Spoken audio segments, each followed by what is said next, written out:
we want the town to be proud of us. We want the state to be proud of us. And one thing Sarah and I try to do every year is push the envelope. We don't want to be as good as we were last year. We want to be better. Hello, Jackrabbits Nation. My name is Heidi Bushong, and this is the Yellow and Blue Podcast. Today, we have taken the podcast on the road to one of the most recognizable places in South Dakota, Wall Drug. Known as the window to the west, Wall Drug is a must-see pit stop 8 miles north of Badlands National Park. What began as a small pharmacy nearly 95 years ago has grown into a world-famous destination thanks to free ice water, homemade donuts, and some nostalgic Americana, all rooted in the vision of the Hustead family, the founders of Wall Drug. Joining me today are Rick Hustead, chairman of Wall Drug, and Sarah Hustead, vice president of Wall Drug. Thank you both so much for having us today. Beautiful day outside, beautiful place. I'm just so glad that we're doing this. Absolutely. Thank you for having us. Yes. So for people who don't know what Wall Drug is, obviously it's located in Wall, South Dakota, but how would you describe this place that your family has built? I would describe it as the best loved roadside attraction in America, Wall Drug. Yeah, absolutely. How would you describe it, Sarah, to people who don't know what it is? I had a customer coming through the other day and they go, "This is our first time here." And it's really hard to describe it. Like, I couldn't describe it if someone asked me. But my shortened version would be, we have a restaurant that seats 430. We have 27 different shopping departments. We have a lot of free attractions for photo props, our giant jackalope, our roaring T-Rex, and, of course, our homemade donuts. Yes. Homemade donuts, free ice water. If you've ever seen the signs, they live up to the place. Let's talk about the origin story of Wall Drug. Obviously, this is a family-run business, very close to you guys. Please tell me how Wall Drug came to be. Wall Drug started in 1931 when my grandparents, Ted and Dorothy Hustead, purchased a patent medicines store in Wall, and it was on the west side of Main Street. And it was 1931, the Dirty 30s, the Dust Bowl era. One man said it was the worst possible time to start anything. I believe it. The original store was 24 by 60, and Ted and Dorothy were living in the back 20 feet of the store with their 4-year-old son, Billy, my dad. And there was a lot of talk about going broke. Billy was scared. He thought maybe he'd be given up for adoption. The first 5 years were really tough. 25% unemployment in America. People didn't have much money. They were given it 5 years, and they were in the 5th year, 1936. Dorothy was across town over by the old school in a rented room, giving Billy a nap and trying to get a little rest herself. Yeah, as mothers need. They do. And she couldn't sleep because of the tourist cars coming out of the Badlands on US 16 and 14. US 16 and 14 wasn't paved then. It wasn't even gravel. It was a packed dirt road, dusty, and it was hot. And the cars didn't have air conditioners, so people are driving with their windows down. Dorothy thought how hot and thirsty these travelers must be. Here we sit with a great big soda fountain, all the ice in the world, and no customers. She had an idea. She asked the lady, "Would you watch Billy? I need to go down to the store and talk to Ted." When she got down to the store, she said, "Ted, we've got to let people know we're here. We should put up a sign, get a soda, get a beer, turn next corner just as near to Highway 16 and 14, free ice water, Wall Drug." Ted thought it was a little corny, but it just might work. He hired a high school boy. They lettered the sign and went out and put it up. Before Ted got back to the store, the first customers had already stopped. They were giving out glasses of free ice water, selling ice cream cones, Coca-Cola, knickknacks, and snacks. And almost instantly, they weren't going broke anymore. And when Dorothy pitched it and had the idea of calling the business Wall Drug, That was the moment we became Wall Drug. Before that, we were Hustead Drugstore. But Dorothy thought Wall Drug, named after the town of Wall that sits on the 20-mile wall of the Badlands, was catchier, and so did Ted. And also, Ted thought if one sign worked, what would 20 or 30 Wall Drug signs do? And we have a few more than that today. A few more, to say the least. So as you said, it started as a pharmacy. You guys still stick to your roots. You still have the free ice water, and you still have a pharmacy here today. Oh, absolutely. We couldn't be Wall Drug without being a drugstore. Exactly. And tell me about the pharmacy. Like, what does that look like? Because when people come here, I don't know that they necessarily know that it exists. Well, they can find it, and it's on our map, and it used to be upstairs, but it wasn't very, with our offices, wasn't very convenient for our customers. We moved it to the mall, where the storefront is a replica of the original storefront as it was across the street in 1931. Very cool. Very cool. And what does the pharmacy part kind of look like? Obviously you serve the town of Wall. Tell me a little bit about that. Well, yes, and Cindy Dinger is a SDSU graduate and our main pharmacist, and she takes care of getting relief pharmacists in and does an amazing job. It's a big asset to the community. We have a museum there is a part of it. A lot of Ted's dad, C.D. Hustead, who was a doctor in Aurora, Nebraska, a lot of his memorabilia, a lot of pharmacy artifacts and things. And so your dad and your grandpa, he was a pharmacist. He came to SDSU for pharmacy, and he kind of continued that, helped grow Wall Drug. Bill is an interesting story. My dad, they did so well, we moved to this side of Main Street in 1942. Okay. And Bill went at a Catholic boys boarding school in Sioux City, Iowa. So he would hitchhike to Sioux City, Iowa to high school. It was about 370 miles away. And it was during the war years. You couldn't buy a new car. Tires were rationed. Gas was rationed. And he would hitchhike. And people would ask him, "Where are you from, young man?" And he'd say, "I'm from Wall." And they say, "Oh, that's where that little drugstore is with all those signs." And as a teenager, he found that embarrassing. So he started saying he was from Wasta, which is 11 miles down the road. Didn't have the Wall Drug conversation. How dare he? But it did make an impression on him. He thought, if I ever come back into the family business, I would like to expand it to make it something spectacular that the family would be proud of, our customers would enjoy, that would be amazing. And when he came back in 51, he started on that. When Bill and Marjorie, my mother, myself, and my baby brother Teddy hit Wall in 51, Bill started on the expansion. And over his 48-year career, he took Wall Drug. We were about 4,000 square feet over here when he started, to 76,000 square feet. That's crazy. Which we are today. He had a big vision, huge vision, and down to the detail. The wall paneling in the dining rooms, black walnut. I mean, just on and on. Paintings. Our collection of over 300 illustrator artist paintings and Western art. He had a great vision. Yes. And you guys continue that, you stick to your roots, you stick to, kind of what made you grow, but, while adapting as well. You guys also take really profound care in your hospitality and pay attention to every detail. What is it? Tell me, Sarah, what is it like being part of this family business and keeping things running? Well, it's such an incredible thing to be a part of. It's really unique, and I feel so blessed to be a part of this legacy. Mm-hmm.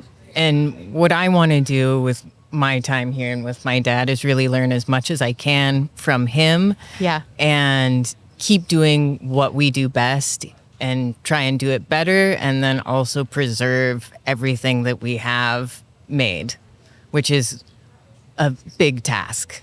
76,000 square feet of a big task. Yes. But it's all full of amazing stuff. With that being said, both of you have continued this family business. Do you guys remember kind of your first job or your first task working as part of Waldrug? Mm-hmm. My first job was clearing tables when I was 8 or 9 years old. In our souvenir department, we had a hot dog stand and a number of tables, and I would keep them clean and maintained. And that was my first job. How about you? And my first unofficial job was I came in and helped my grandma Marjorie, his mother. She taught me how to mark jewelry, and so I kind of learned a little bit about the jewelry side of things. And then my first official job was bussing tables, as almost everyone, if you're starting out as a young person, they're starting out bussing tables. Got to start somewhere, right? Absolutely. Let's talk about these Waldrug signs. You know, it started with the one. People have spotted Waldrug signs all over the world. Can you tell us about some of the most surprising places those have appeared? Yeah. And some of those signs that like say how many miles to Waldrug, a lot of those are totally volunteer signs. Really? And just kind of like fans of Waldrug. And my favorite one is there's a nuclear attack sub, and they're down below the ocean. So they say so far up and then over. With the crew? With the crew in the sub. Yes, that's crazy. Yeah. Yeah, the people, it's just so iconic. Like, you know, on our drive here, you know, coming from Brookings, we're on Interstate 90. I was like, you don't even need GPS to see how far away you are from Waldrug. These signs are just like telling me along the way, we're close, we're close. What is one of your favorite signs, Rick? We had Waldrug signs on the double-decker red buses in London. That was fun. We had signs in the Paris subway. We had one sign, a famous sign, at the dock in Amsterdam. Wow. That was really cool. And then we maintained that till it just got prohibitively expensive. Yeah. We thought we're going to put more of our sign money into local signs. And our signs are all hand painted. They're beautiful. We change them out to keep them up, and we take great pride in our sign program. Yeah, and they're all hand painted, right? All hand painted. That's amazing.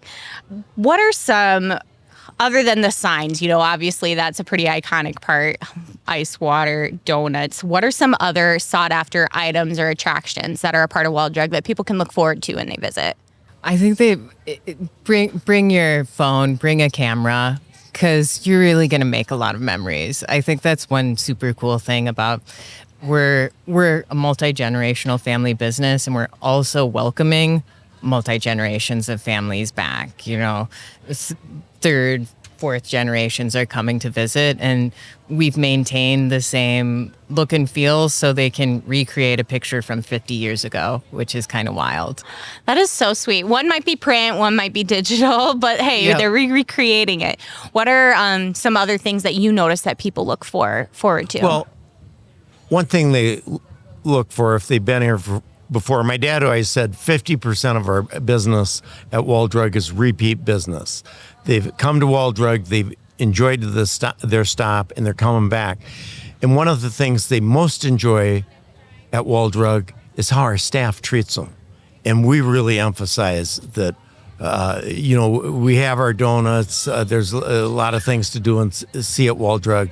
But by far, what we get the most compliments on from our customers is how well our employees treat them. And we think that's Midwest hospitality, but we want to do as good as anybody in tourism that and better. Absolutely. It feels like home, right? Like the instant I walked in today, I was, you know, kind of looking around, seeing where we were going to film today. And someone walked up to me and greeted me and they're like, hey, are you hungry? Like, here's a menu. And I looked at that menu later to order. And then, you know, we have all of these nice people here helping us, making sure things are clean. You guys have such a well-oiled machine. It's very impressive. Very impressive. What are some other things that stand out to you about Wall Drug? Do you have any personal favorites? Well, I like the Hustead pictorial in the mall with all the family photos. And I'll go through the pictorial every now and then, and somebody will be looking at one of the pictures, and then I'll say, well, that's my grandparents, Ted and Dorothy, and over here is my dad and mother, and here's Sarah when she graduated from high school, and I really enjoy that. It's fun. Yeah. What's your favorite part? I think my favorite part is our customers and the coworkers, just the interactions with people, and even our international employees. We had 1 year where we had a kid from Romania working, and then somehow one of his teachers from Romania walks through the store. That's amazing. And just there's things like that happening, connections being made at Wall Drug all the time that are really special. Rick, when you were talking about your family pictorial earlier, I had to take a look over by the dinosaurs because your guys' family pictures. And one of my favorite things about Wall Drug is I call him Uncle Walt, but my great Uncle Walt, he is on the wall over by the dinosaur, kind of in your guys' family pictures, in one of the pictures, because he used to go hunting with Ted. My parents, and he always told me about it. Yeah, they're hunting down in Rochford. So that's kind of really cool. But I don't know how much hunting they actually got done. I'm sure they met from Ted's Nebraska days because they're from Nebraska. Oh, they did a lot of hunting. My dad hunted out of the Rochford deer camp, and one season when he was growing up, he spent a month hunting.